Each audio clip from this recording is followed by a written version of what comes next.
Nako, ongoing pa ba ito? Nako. Ay, may sunog daw! EDSA Ortigas, tapat ng White Plains. Oh, what's happening there? Sarina Lusuegro, come in! Radyo Pilipinas, Flash Report. Flash Report.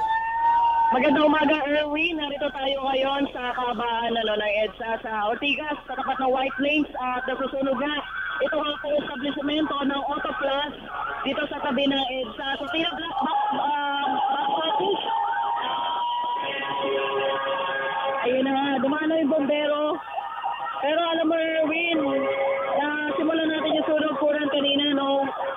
Kaso late dumating yung mga bombero, kaya yung establishment na Auto Plus ay talagang natupok nitong sunog. Kasama na rin yung 3 sasakyan na nakaparada sa harapan mismo ng establishmento. Tila nga box office yung nangyayari sunog dito dahil yung mga sasakyan, karamihan ay tumigil, lalo na yung mga nakamotor, mga busy na kumukuha na kanila mga video o pictures. Sa ngayon ay nagkumpul-kumpulan na yung mga bombero at sabay-sabay na inaapula ang apoy, napakakapal ng usok. Tayo po ay nasa kabilang bahagi ng kalsada kaya wala tayong pagkakataon para makalapit sa kabila at makapagpanayam ng mga bombero na nag-handle ngayon ng sunog dahil medyo mabigat na rin yung trapiko dahil nga sa nangyayari sunog na ito. Dito sa kabilang kalsada, mainit na rin Sumabay sa init ng panahon itong sunog na ito. Sa ngayon ay nakikita na namin, malakas pa rin yung apoy. Yung building talaga namang parang magigiba na, no, kuya? Yung building, tapos yung 3 sasakyan, sunog na din, buti hindi sumabog, yun yung pinag-uusapan ng mga tao dito.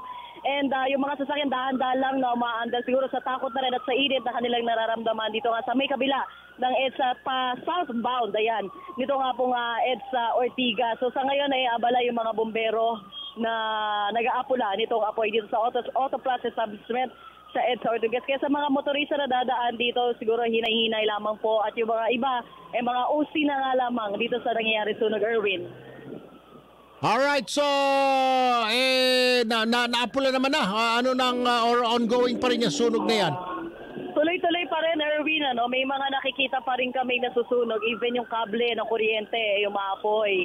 Ngayon, yung mga bombero, talaga nagtutulungan naman na upang apulay nitong apoy. Sadyang medyo sa aming pagkakasaksi kanina, talagang medyo late dumating. Yung mga bombero, nagtataka kami bakit wala pa. Kami pa nauna, kuha kami ng video. Siguro mga 20 minutes saka lang may dumating na bombero. Diba may mga tindahan ng mga kotse dyan, mga BMW, yes, Mercedes, Porsche? Tama ka dyan, Erwin. Itong Auto Plus, ito yung unang establishmento na madadaanan mo bago yung mga magagandang sasakyan. Yung opisina, yung building na mga magagandang sasakyan, papuntang south. Ayaw. Or southbound ng EDSA. Pero hindi naman naapektuhan yung mga mamahaling sasakyan dyan, tindahan ng mga mamahaling sasakyan. Hindi naman, Erwin, siguro nasa 1, 2, 3, 4 na establishmento. Meron pa nga gasolinahan na madadaanan pa bago dumating doon sa mga nagagandahan na sasakyan. Yung katabing building, parang abandonado. So, wag naman sana, baka madamay pa ito. Pero wag naman sana. Although yung mga bombero nandito na lahat sila. Alright. At nagtutulungan, Erwin. Okay. Maraming salamat, Sarina Lusuegro. Ayan ho ang kanyang report mula po dyan sa EDSA Ortigas. Hinggil po dyan sa ongoing na sunog southbound.